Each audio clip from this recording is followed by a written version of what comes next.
marque Sofitel? Alors, Sofitel s'est engagé dans un vaste programme de repositionnement en 2007, je dirais entre 2007 et 2009.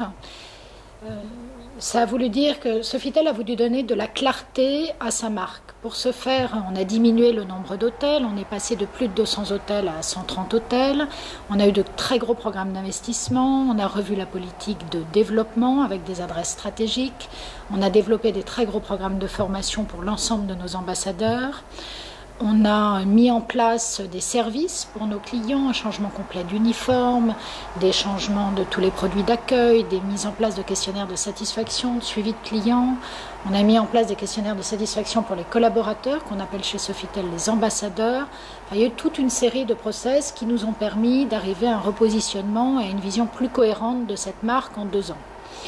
À l'issue de ce programme, puisqu'on pense qu'aujourd'hui Sofitel a changé de gap et s'est réellement repositionné comme un acteur important du monde de l'hôtellerie de luxe, on s'est engagé dans une stratégie qui se décline autour de 6 projets.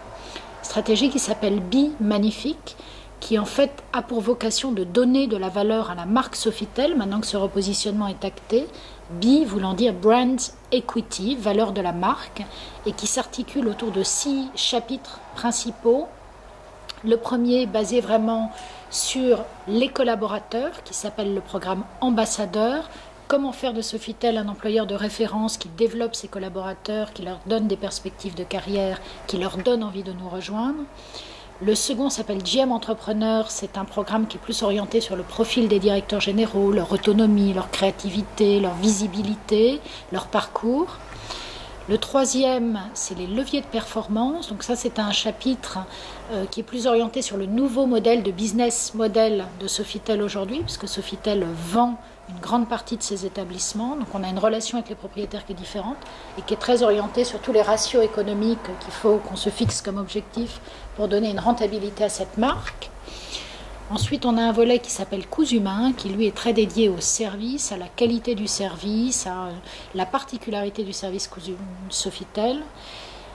Un chapitre qui s'appelle French Elegance, qui lui est lié, je dirais, à l'identité, à l'ADN de la marque Sofitel française, sans arrogance, mais avec ce que le savoir-faire français peut avoir de valorisé dans le monde.